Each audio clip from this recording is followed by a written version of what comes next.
My name is Matt, and I'm the video reviewer with ARPGamer.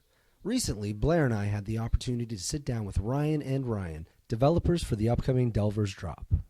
For those new to the title, Delver's Drop is a 2D ARPG that brings all of the wonderful elements of classics like Link to the Past and Secret of Mana, and combines them with the wonders of cutting-edge technology. Currently in the middle of a Kickstarter project, Delver's Drop is shaping up to be a pretty amazing title. So grab that Dr. Pepper, sit back, and enjoy.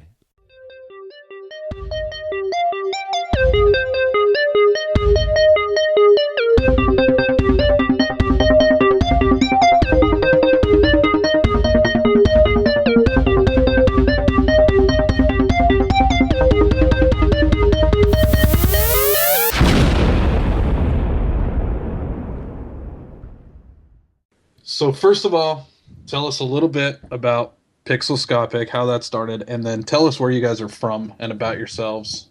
Just a little bit about your history. Okay, well, I guess I will, and this is Ryan Baker, by the way. I guess I will tell you about Pixelscopic and then kind of let Burrell tell you about his background. Kobe Utter, who isn't on the call, he and I started Pixelscopic almost 3 years ago now. We'd been in the industry for a few years at a different company and decided to start our own thing. So we actually had offices in a really small town kind of near Springfield, Missouri, called Purdy, which is actually where Kobe's from. So we were part of a kind of an entrepreneurial program that helped us get off the ground right there at the beginning, gave us a bit of office space. So now we're actually all based out of Springfield. And over the last 3 years, we have worked with another company to we made these two Moshi Monster games for the Nintendo DS, and one was for 3DS, but we just did the design on that. And we've done some other contract projects and things like that, but Delver's Drop is our first original game. We've kind of been building up to that, working on the tech and that sort of thing for a long time. And I guess that more or less also kind of covers my background, having worked in the industry for basically since 2006. And I was doing graphic design before that, like before I started doing video games. So, Burrell? I was actually, I was born in Springfield, which is, like he said, where we're currently based out of. And I've lived here my entire life, so that part is not all that interesting, but it's my hometown, and I actually kind of like it here quite a bit. So, I actually come from a web and design background. Most of my career I've spent working on web design, web application development, and sort of the UI end of things regarding that sort of stuff. I've worked at a variety of different companies and done quite a bit of freelance work too. So I've been with Pixelscopic, just almost right at 2 years now, I think. Yeah, I was trying to remember the other day what month we hired you, and I completely forgot out. Maybe I want to say it was like March, so I don't think I'm quite there yet. But yeah, and sort of cut my game development teeth on the first Moshi Monsters game that we did, and then have helped out in various things since then. I handle all of the web development stuff and kind of manage our infrastructure, such as it is. On the web end of things and some of our servers and that sort of stuff. Share a lot of the both visual design and then like some of the game design stuff with Ryan Baker, and then work with Kobe to help kind of make the engine that he's worked and slaved very long and hard on to make it kind of as flexible as possible from a scripter standpoint. That's great. Thank you so much for the background, guys. It's good to get to know you a little bit. So Delver's Drop, it's your first kind of IP out there by yourselves. Give us a little background on the game itself. How did the idea even come about, and why did you choose the 2D RPG genre for development? Well, we actually had a bunch of different ideas for games that we kind of tossed around, did a few prototypes, and I mean, I think really RPGs of any sort would be our kind of, between the three of us, our mutual favorite genre. I think we all kind of have our own like niche. I mean, I'd really like to make a tactical RPG, kind of like Final Fantasy Tactics someday, and and I think the sort of the action RPG was really sort of Kobe's favorite, and Burrell, like I don't know if you want to share kind of your background there really quick. As long as it's not a JRPG, then I'm pretty much okay with it. And you're a bit more of our kind of tabletop guy, also. Yeah, I guess I fly the D&D flag. That's semi, every Friday night kind of thing. So there's my, I guess, nerd cred, if you will. So I guess we had kind of kicked around a lot of different ideas. Had actually started developing a different one. It was something that was more of a turn-based RPG, and basically, our tech was somewhat immature for some of those things. But there was a point that Kobe suggested doing a top-down game. I think was really the gist of it. He didn't actually say RPG or anything like that at the time, but he asked me, like, could we do a top-down game? Like, basically, that's kind of where the tech is at this point. We were in the middle of a bunch of contracts, and so we were actually driving to go to dinner, and somewhere in between him saying that on the way there, or on the way to the restaurant, and us sitting down to eat, I kind of threw out this idea of, or at least I want to take credit, but I think it was me, but I don't remember like who contributed what at this point. But the initial kind of internal pitch was Pinball meets Zelda, Nice. meaning a really kind of fast, bouncy, physicsy action RPG, top down 2D, all of that. And our tech is also very 2D based. We've kind of more recently added some very subtle, I guess we could almost say faux 3D for the walls and things like that, specifically for Delvers. But I mean, yeah, the game was originally very much tailored to our tech. We were thinking about doing iOS only at first. So this Zelda meets pinball game would have been like a very simple kind of touch-based control. I think what I was suggesting at first was having auto attack, so you would basically just bump into enemies and the character would auto attack them and knock them away. And so it would almost be, I guess another way to think about it would be like RPG bumper cars. So that's, fairly different from what you're seeing now, but that was kind of the inception of the idea. And Burrell, I don't know if like what all you remember back then. Maybe you'll have some details that I've forgotten. That was kind of the gist of it. And we spent a while, like we actually had like we never really got to the point where we made a build that was like what I would consider pinball, which is more kind of we'd actually, there was another game that came out, kind of after the fact that we looked at that we were like, yeah, that's kind of where maybe we would have taken that idea if we had stayed with it, which was it's finger shot RPG, right? Yeah, and that one's a bit more turn-based, but it is kind of essentially based on physics. Yeah. So no, I think that's pretty much how I remember it. What I don't remember is really how we got from there to what we have now. So yeah, that was actually going to be my next question. At what point did you say, okay, this is no longer an iOS game, this is a full-blown PC launch, and obviously onto other platforms? Well, I think we did make, Burrell, correct me if I'm wrong, we did have a few builds. Basically, it was a room, like just a flat kind of grid, like checkerboard grid with dots for the enemies, and you could bump into them and cause damage, right? I think that was kind of where we were. But then the next thing that obviously we did is, add kind of weapon slashes to it, so you could, but I don't know if we ever actually made it like automatic attack or anything like that. I think basically because Kobe really wanted it to be more like Zelda, or more like Secret of Mana, or whatever your example might be, because really that's kind of, his favorite genre. And basically, I think he realized early on, we are making essentially his dream game. And so I think, he was starting to kind of influence it to make it a bit more, you press the button to attack and so on. And really, like, the decision to go from iOS to, PC, Mac, iOS, Android, and Linux was partly just based on, like, really kind of change in business model. I mean, for a long time, we were talking about making only an iOS game. And but our tech was moving to the point that we could do, all of those, like, well, basically all of those systems at once, from one kind of code base. And if I kind of remember, like, Kobe's standpoint on it is like we were developing this, the tech and everything behind it, and then he was essentially, was kind of like, we could just stop here, or for not a whole lot more relative effort, we can get it to where, why would we make it to where we just, make iOS games when we could basically make an engine that allows semi-concurrent development on, most platforms that are out there. And that's kind of where I think that started to go in that direction a little bit.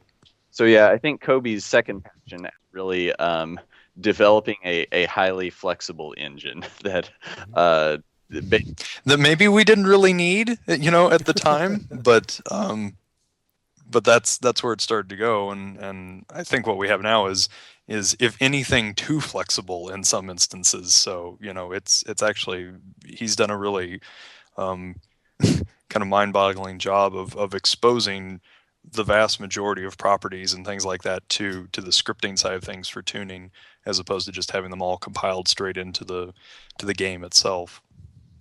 Well, tell Kobe I love him for me, because as I was telling you the other day in chat, Ryan Baker, that this is my dream game. So very exciting stuff. I'm excited just because I was in love with Link to the Past when it came out, and seeing this the other day on Kickstarter, I just about, almost wept for joy. It looks awesome. Just want to put that out there. But well, yeah, thanks so much. I mean, we're really glad to hear it. Like, I think sometimes, like, I maybe slightly miss the original kind of concept that we never actually did. But yeah, like, we couldn't be happier with sort of where we're at, where we feel like we're going. I mean, it being our first original game, like, I think we're putting basically all we have into it. absolutely. And like I say, the Kickstarter stuff that I've seen so far, it is looking incredible. Like, it's that nice blend of the retro nostalgia that, guys like I grew up on, but in turn, you're adding all these new tech features that are just making it incredible. And actually, talking about that, I did want to ask you a quick question. You guys talk about having like fluid, quick 360-degree combat, which looks awesome in the gameplay I've seen. But I was actually wondering, about controllers for gameplay. Like, what do the controls look like? Are we looking keyboard, mouse? Are you looking to incorporate, like USB game pads? Like, how will that work for the game? Yeah, we're actually wanting to support as many options as possible. Although we actually haven't prototyped mouse control yet, but it's something we were talking about today. Actually, Burrell, if you want to sort of mention really quick.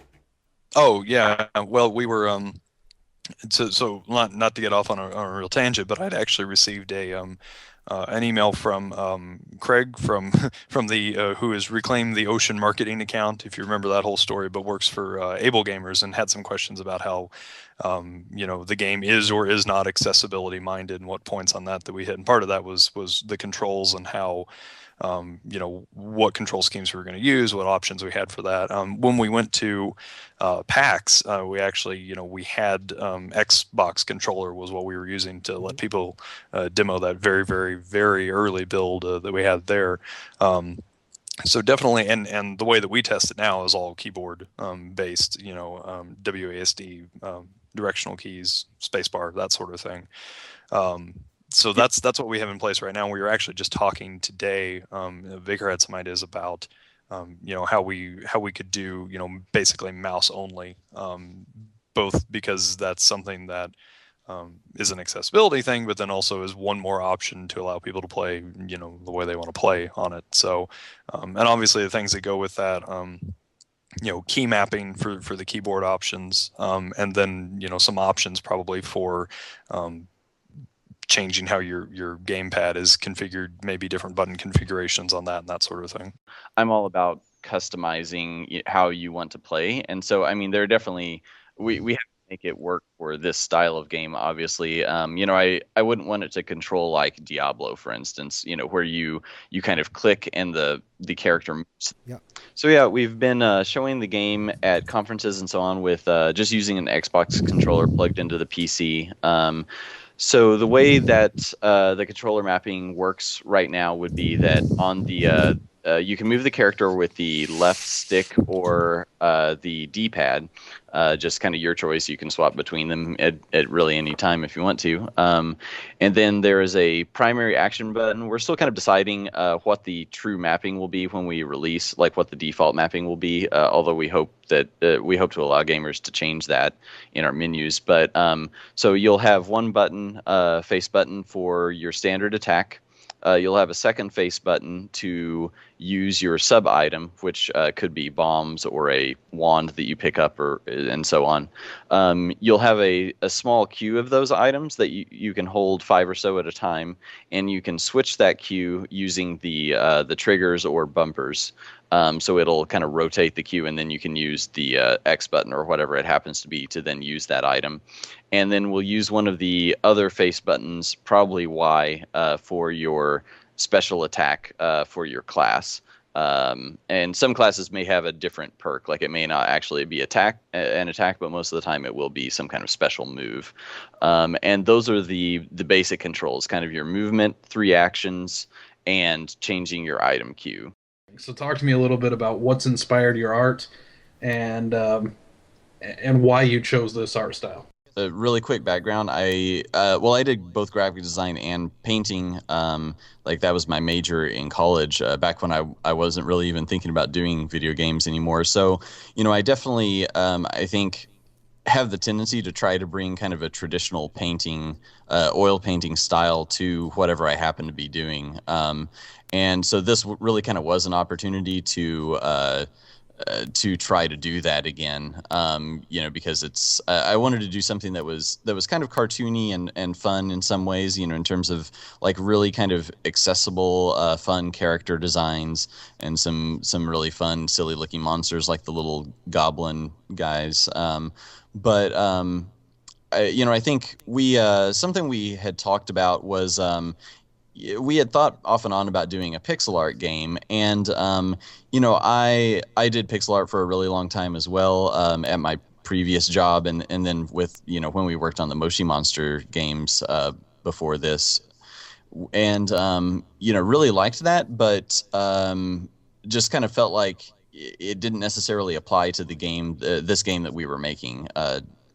Delver's Drop. And so I had been sort of experimenting with a really high contrast kind of edge lit style, almost even more glowy looking, if you could use that made up word, for one of our previous prototypes that I think kind of inspired the art style for this. Like it was actually a little more almost Tron-like, and this has kind of trended a little more toward just a sort of standard, normal lighting sort of painting style, but I'm still trying to add some edge lighting and some kind of high contrast to make everything pop. And really, like when you have a game that you want to be pretty fast like this, and we have a lot of dark rooms with the ambient lighting and everything, it definitely helps to try to paint everything so it is high contrast, really kind of pops off the screen. You can see where your character is and where all the objects are really clearly. And, that's something that I always try to work on to make it, to make the graphics pretty and sort of subtle and natural looking, but also have like just a lot of oomph. So you can really see everything at a glance and kind of really get a feel for your kind of position and movement. So I guess one thing I sort of like glossed over is, talking about pixel art and kind of deciding we didn't want to go in that direction.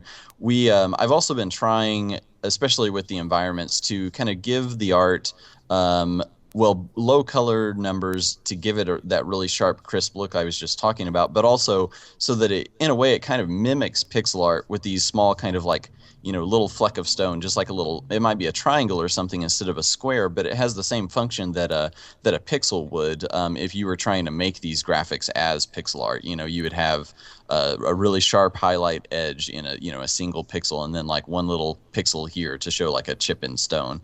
And so yeah, I'm constantly trying to strive for that crispness of pixel art while having it, high res, hand painted HD.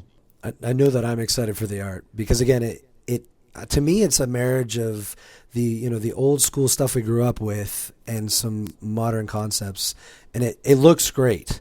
It really does, as Blair was saying. I absolutely love it. But I actually want to transition and talk a little bit about story. How important is story to the gameplay experience? And more importantly, how do you actually plan to tell the story? Are you going to use like your traditional, text-based telestorying, or are you looking at incorporating cutscenes, voiceovers? I guess what's your plan when it comes to storytelling? First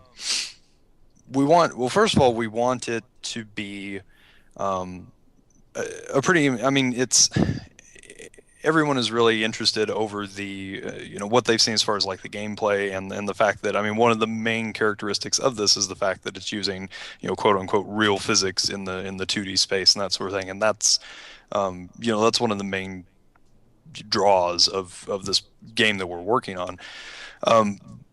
But we really kind of want the story to then be the complement to that. So it's not just a game that is fun to play; it's a game that's fun to experience as well.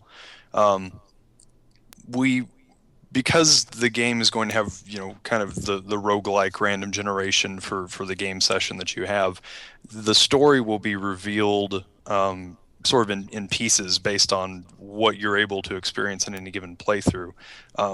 Specifically, we're going to make use of kind of like what you mentioned, the the dialogue text. We don't really have any plans right now for voiceover or anything like that, unless we get 80 million bazillion dollars or something like that from the Kickstarter. But it's also that the sort of text experience kind of fits with the legacy, if you will, I think, that we're trying to pay homage to a little bit.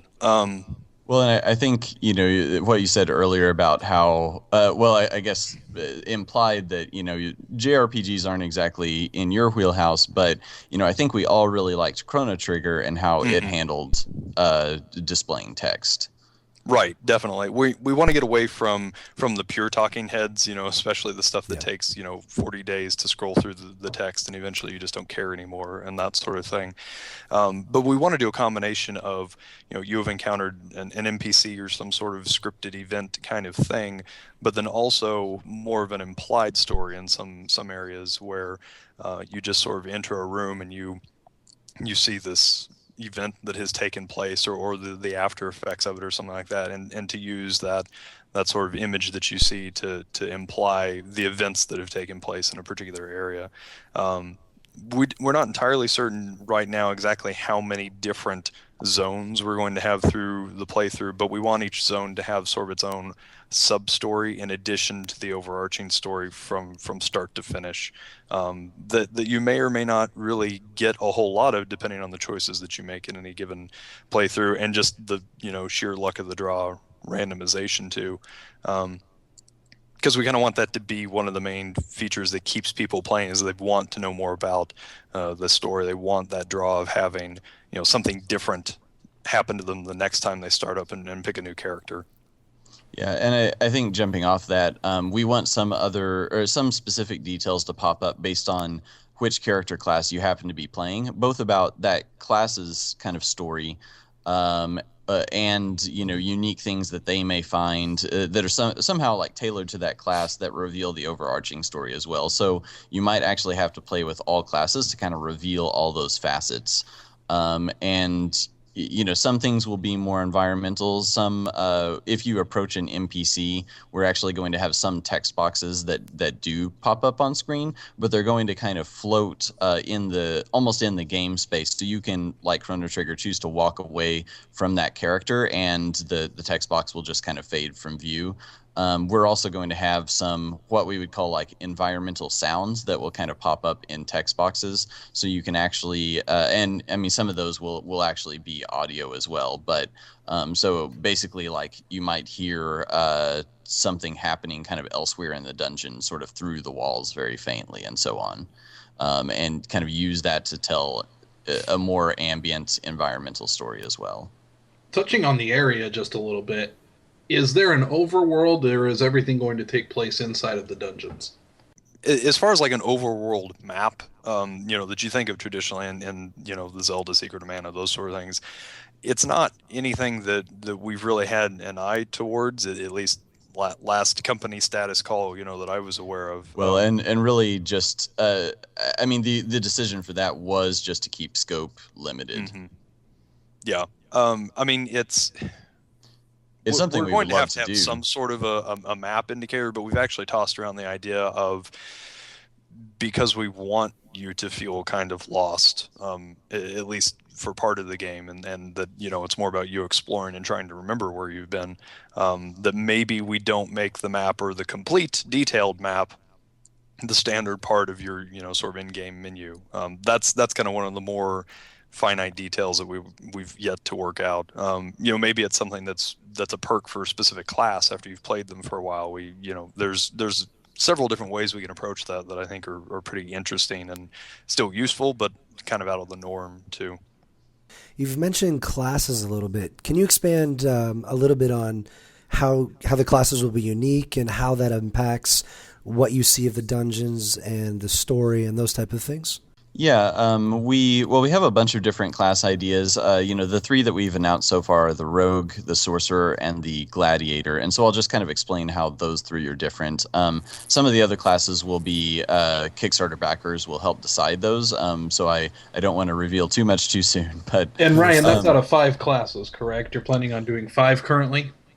Yes, there will be 2 more that are chosen by Kickstarter backers, and potentially some others that there is one more that, like the Kickstarter exclusive class, that can be gotten at some tiers, that will probably be in addition to those, to the core 5. And then there are some others as different rewards, like basically people can help through pledging to Kickstarter actually add more classes to the game, and through both stretch goals and rewards. So we have a few ways that we do want to kind of extend it to more classes, but it is kind of based on how successful the campaign is. The Rogue, of course, is what you see in the video right now, and we want that to be a pretty fast, pretty agile class who uses a sword. And each of the other classes will actually have different kind of physics properties scripted into how their movement works, in terms of their innate mass, their acceleration, top speed, friction with the ground, how bouncy they are if you bump into something and you kind of bounce backwards. And actually every object in the game has those properties, but we're going to really be fine-tuning each character to give them a pretty different feel. So if you compare the Rogue to the Sorcerer actually kind of floats above the ground, like levitates essentially. And so he's going to be a little bit, possibly a little bit faster, but also a little bit slippery. So you have to be more careful with him, and use his wands, because the wand will actually be his primary weapon, to kind of keep enemies away from you. Because he'll actually have a little bit less health than the Rogue. And all of this is still kind of being implemented and being tested. And so anything I say here, subject to change.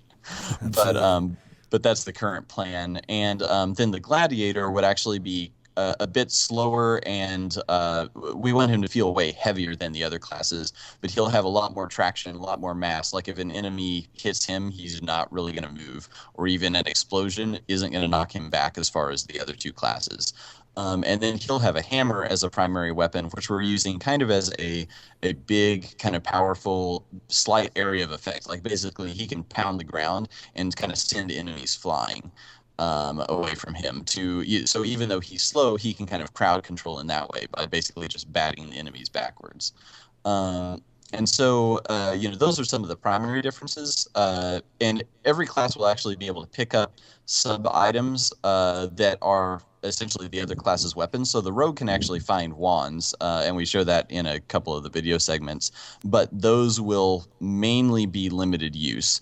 So of course, if the Sorcerer finds a wand, he can use that over and over again permanently. And so we'll make that kind of make sense through the UI and so on. But then each class also has additional perks and their special ability that you can slowly level up. And so that's where the kind of true RPG systems come into play. So you can actually level up these classes, improve a few perks and abilities. We're not going to have like a fully blown kind of Diablo style skill tree exactly. It'll be a little more minimal than that. But you will be able to have some choice in, what abilities you improve. So, with this class system, in discussing your combat a little bit further, when you fight some of the bosses, is it all going to be hit based? I mean, obviously, we're talking about how you don't want it to be a Diablo style where you're going to click on them. So, is it going to be more of a Link to the Past? I mean, from the videos, I can see it look like that, but can you describe that mechanic a little bit more for me so I can really get that? Yeah, I think as it relates to bosses or even mini bosses, we are going to have, and really the golem is the closest we have. Like the golem that we show in the video will probably just be a mini boss or a very hard kind of standard enemy if you want to look at it that way. So we haven't actually shown any kind of true giant boss monsters yet. But we do I've really been thinking of the bosses that we're sort of concepting as almost a part of the dungeon. So essentially, kind of screen filling enemies that feel like they're kind of a part of this environment as much as they are, or maybe more than these individual monsters, if that kind of makes sense. And so we. As I said, we're still kind of working on it, but they will probably have various kind of weak points and strategies that you'll have to kind of develop, like learn their patterns and so on, kind of in the style of Zelda. So, so I would say that that the Zelda games and even Ys and other action RPGs, all of them kind of use that similar formula where each boss has a certain tactic or a certain element that you have to use and so on to kind of find the weak point. But we don't want the boss battles, especially because this is it uses a roguelike structure and you may die and have to come back and play the same boss again. We want it to be slightly more unpredictable, so it isn't kind of like bomb, sword, sword, sword, bomb, sword, sword, sword for every single boss. You've talked a little bit about, just touched on leveling and progression, but specifically I was kind of curious how loot plays into the game. Things like weapons, will there be tiers to weapons, armor, will we have a tiered system for that, or how are you guys handling that whole concept? Yeah, we want to be fairly minimal in the sort of gear that your player equips, and I mean this is partly because it's kind of my goal for the game, personally at least, has been to keep it very stat limited. If I could, I think someone had used the phrase at some point in time, like we didn't want to create an arms race, like a lot of RPGs basically consist of, where it's about, well, I've got the better gear, and then the game becomes about the gear and not about necessarily playing the game itself. Yeah, so actually, from weapon to weapon, and as you level up your player, we actually want to be pretty different from most gear-based RPGs or loot-based RPGs like a Diablo or a WoW, and a bit more honestly like Zelda, in the sense that you will find a better sword for the rogue, but it's not going to give you it's not going to be going from like a power of 30 to a power of 32 where you're doing incrementally more damage, because we really want it to be where all the enemies, you kind of know, like, oh, the bats always take 2 hits to kill regardless of what weapon I'm using, and there may be some sub items that kill them in 1 hit, or the bats may be, let's just throw out a random examples that this isn't actually the case, but like if they were susceptible to fire weapons, that would kill them more quickly. But you always know, I have a fire weapon, it will kill the bat, or I have a sword, it will take 2 hits.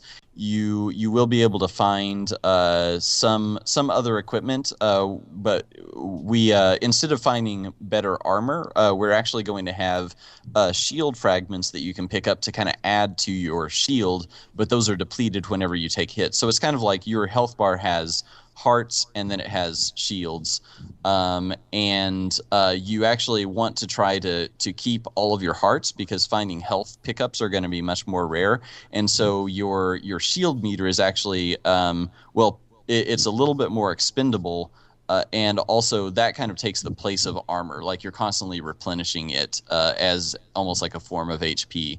And so I guess like maybe a better way to kind of describe it in general is we're kind of gravitating a little more toward finding kind of power-ups and pickup items as opposed to really kind of like constantly re-equipping your player with something different, or your character, I mean. Or I would think maybe make it more about utility than, like you were saying, this does one more point of damage or something like that. It's, this particular weapon or this, particular item has this benefit that I feel is better for me or my particular game session over this other item that I found. Yeah, and one way that we want that to play out in equipping weapons, because we do want a good, like pretty large number of weapons for every class, and we're still kind of determining how many weapons that will be. But we actually want the weapons properties to be kind of like the characters themselves, based on the physics system. So the rogue will find a sword that will do the same amount of damage, but maybe it has slightly more range, a slightly wider sweep. So he can actually hit enemies to the side or at an angle a little bit more. Or it might have additional knockback. So if you hit an enemy and they don't die, they actually get thrown across the room, so they can't attack you again right away. So really kind of building in all of those kind of physics properties. And so you may find a sword that does something really crazy, like a really bouncy sword that you can just like smack an enemy and they go flying across the room, and you're like, this is awesome. I want to keep using this sword. And so that's kind of, I think, how I would explain, like, where we want the weapon system to go. It's less about powering up and kind of grinding for better weapons, and really just finding weapons that interact uniquely with the physics-based game systems. Wanted to talk about the concept of permadeath. I heard the word pop up a couple times in the Kickstarter video, but from my understanding, it's not kind of your traditional permadeath system. Can you elaborate? How does it work in your game? It's like hybrid permadeath light kind of thing. Whenever a character dies, that specific character is dead. So we actually want every character to have a name, and Kickstarter backers can help name some of them, depending on what tier you're at. But I mean, let's say I named a character after me. So I've got Ryan the Rogue. He's going along. Oh, he dies. So Ryan is dead. Like, you do not get Ryan back. So we will actually generate another rogue. There will be a bunch of them in this jail cell, and so you will basically, if you pick a rogue, you'll let one rogue out of the jail cell, and then he will go down and jump down the drop, go to whichever level you were actually just at, and that level will be randomized. But of course, he doesn't have any of the items that Ryan had. Let's just call him John. John now doesn't have the items. You can actually try to go back and find some of them. If the random generation left one of the rooms previously, or the room that you died in, there may be some of those items left, and so you can try basically kind of go corpse run for some of those previous items, but they may not all be present, and we're still kind of working out how to balance that, and so you'll actually have to either buy or find or discover, like a weapon again, and so on. But we want to build in some things so you're not constantly starting from zero. So having things like shops that if you will have kind of a more permanent gold pool that is shared across characters. So if you've built up enough gold, and maybe you lose a little bit when you die, like we may have to balance that. So that's, again, still under development. But so you might be able to go and, buy a better sword right away as this class, but you do have to spend some money to get that enhancement. Or you could try to just wing it, go down to the last dungeon and hope to goodness that you can you actually find the previous weapon that you had before. Maybe it won't even be there. And so another thing that I mentioned, the gold pool is kind of permanent.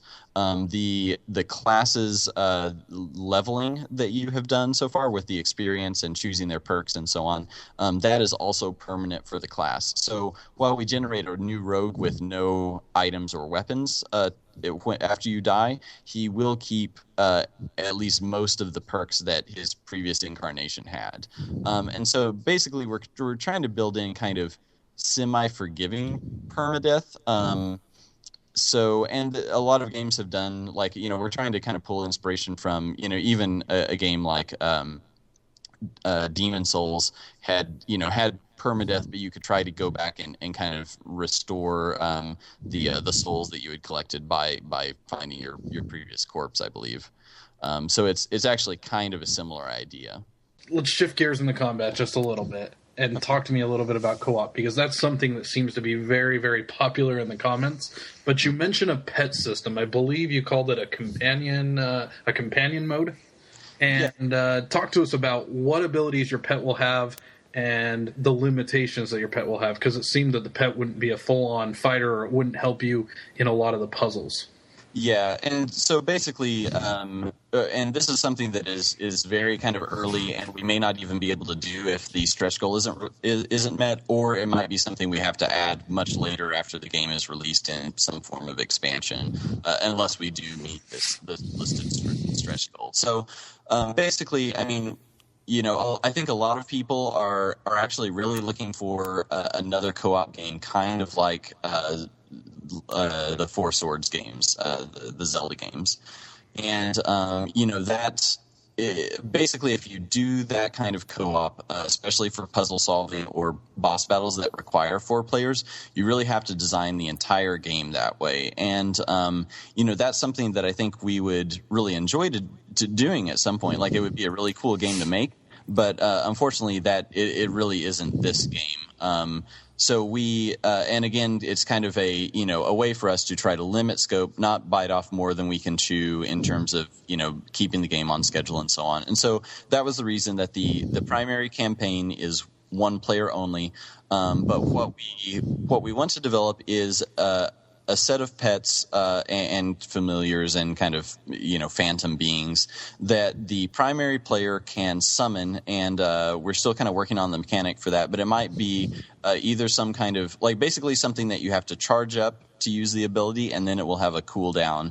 And so when this ability is charged, your companion second player can sort of jump in, basically materialize through a spell or another form of conjuring, and can help you fight enemies or stun them or any number of things. We want them to all actually be pretty unique, and the player to experiment with different combinations. But the catch is they can't actually do things like press switches. Because it would kind of defeat the point of some of the puzzles if, like, I think an example I gave someone on the Kickstarter updates would be if you have 2 switches in a room and you have to push a sliding block or a jar onto one switch to hold it down and then run over and stand on the other switch, that the whole puzzle of that, or I mean, it's not even really a puzzle, but the whole mechanic behind that would disappear if you had a second player who could just go stand on the button for you. So basically, to make that puzzle still work for 2 players, you'd have to make a third button. And so you just create a huge, complicated kind of rabbit hole of, especially when we talk about randomizing these puzzles too. And so that's why we made the decision that these pets would be very limited, can't interact with all environment objects, are mainly to kind of help you with combat and really just to have fun with the second player. And kind we of also tag along, really. Yeah, I mean, we don't want to make the game significantly easier with the second player too. Like, we don't want it to be a cheat mode, and so that's going to require a decent bit of balancing. No, that's completely understandable. You talked a lot about the puzzles just now. Tell us about your favorite puzzle, one that you've implemented, if you're able to. I don't want to step on any boundaries here, but any puzzle you could share with us would be great. Probably the favorite ones that we've sort of been dealing with right now are ones that are sort of the chain reaction-y, Rube Goldberg kind of stuff, like trying to make use of we've had, there's one I don't even remember now what we have in the trailer, since there's so many different scenes and clips, but I think there is an example of one room where which is purely a demo room that shows you can hit this kind of this floaty magic block into this TNT crate that will then explode and trigger the crate next to it, which triggers the crate next to it, which then triggers another floaty, slidey magic block that will speed its way sort of down this little rail system and then into another crate. And it just sort of does this around the room until it eventually comes back and it knocks this chest from an area that you couldn't previously get to, because it was covered by spike traps and stuff like that around it, out into the open, and then you can sort of go over and just cut it open and reap the plunder from it, sort of thing. So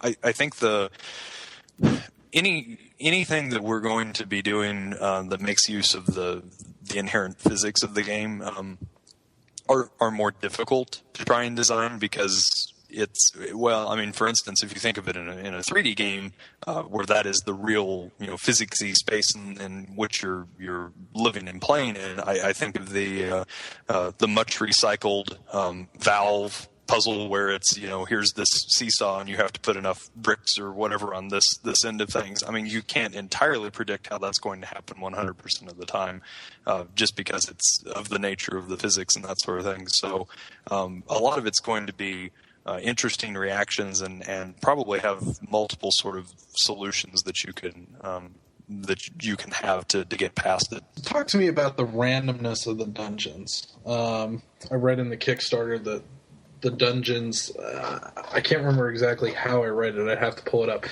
but they are random in they're unpredictable. Where essentially there's kind of a hierarchy of variables that we would have in place where you start up the game, you're not continuing or anything like that, brand new sort of game session, and you pick your class and you're ready to go. There would be some sort of probably global modifier that happens at that point, and that could be anything from there's a certain type of enemy is more common this particular go around, or maybe there is a room modifier that it is more likely that you will get this particular type of room, or a specific type of room that appears in the dungeon is more likely to occur at a maybe earlier in the game than later. Maybe stores are more sparse or something like that. Something that's a general modifier for sort of that entire game experience. Then stacking on top of that and coinciding with the sort of story stuff we were talking about earlier is, the modifier of if you're playing, say, the sorcerer, there may be only options that you're going to be able to get that playthrough as the sorcerer. And then in addition to that, part of the sort of, we've talked about the dungeon itself being a meta puzzle to some degree. The reason that we've called it Delver's Drop is that the dungeon sort of goes around this giant hole that goes down the middle of it that we've dubbed the drop. And the sort of mechanic behind that is that each dungeon tier, sort of down further that you go, is not necessarily lined up with the one above it. So you've got this whole kind of dungeon inside this mountain complex where each tier of it sort of shifts and moves independent of the other. And so your kind of goal from floor to floor is going to be obviously progressing to the next one. And part of that is getting that sort of hole to sync up so that you can climb down into the next level. So that adds to sort of the randomization of how those floors and everything are sort of put together. And then as part of that, and I don't know if this is where you kind of want to jump in, because I think this was your original brainchild, was the idea that in addition to what is actually automatically generated by the game for your game session, you, the player, have the ability to modify what rooms you go into by way of keys and sort of this meta puzzle thing I mentioned. Yeah, so, and I guess backpedaling just a second, each floor in the dungeon is going to be kind of created out of pre-designed rooms that may have some random elements within them, but for purposes of having really tight puzzles and so on, they will be largely handcrafted. But then those all kind of, whenever you load up a new level or drop down to it, those get recombined to create a unique floor layout. And one thing we wanted to do, and what Burrell was just mentioning, is actually make navigation of those floors a sort of puzzle in itself. So you have the kind of micro puzzles within each room, sliding blocks, pressing switches, all of those kind of typical things. But we actually want to kind of force the user to have to figure out how to even find the either the exit or the boss or the the switch to kind of operate the drop mechanic, so that you line up this hole and open the drop, and to do so and this may not be in every zone. We actually want to come up with some other mechanics for zones as you go further down, but you will actually be able to manipulate the dungeon layout. So the story goes that there are kind of these mechanics inside the mountain that actually cause the rooms to kind of shift and move, and that's why each time you die and restart, things have been randomized. And so you may come across some rooms that you've already completed as the previous character, so you retain a little bit of that progress, but a lot of the rooms will be totally new. But then, kind of going with that, we want to have some mechanics where you, as the player, can actually shift a room's position, like actually kind of slide it, using, some kind of control, like basically a big switch or some sort of a kind of mechanical interface within the game world. So it won't actually be like a separate interface in the game or anything like that. It'll actually be you run up and, hit the switch with your sword, and you can actually cause this room to kind of slide or rematerialize in a different place. And then the key mechanic that Burrell was mentioning is we actually want to have some magic rooms that we're currently calling prismatic rooms, where there are these prismatic doors, and depending on what key you use, you actually materialize a different room on the other side. And so you will have to kind of find the right keys and materialize the right rooms in the right places to even be able to navigate to the boss or kind of whatever your current objective is. And all of that will be, kind of randomized based on algorithms that we will set up to make those puzzles playable, but also interesting. All I keep having is flashbacks of the water temple from Ocarina of Time and having to change Oh, no. But no, actually, in all seriousness, it does sound really cool. I'm interested to see how the mechanics will work together when it's all done. Well, guys, we've used up enough of your time, but before we let you go, first I want to thank you so much for taking the time to talk with us and answer our questions. But I'd also want to give you a chance. If you could say something to your fans, what would it be? Oh, I always feel put on the spot when we get these questions. We have fans? Wow. That's... I think your Kickstarter would argue that. I mean, absolutely, you guys have fans. I've already seen tons of comments, and 30% of your 75,000 requested already. I would say that you definitely have some fans. Which is, and I'm sure that I speak for all of us, like unbelievably humbling. I mean, obviously, we thought that this is something people want, but that's sort of beyond imagining. I think for us to a degree, just how much positive support it's got. So that's really pretty crazy.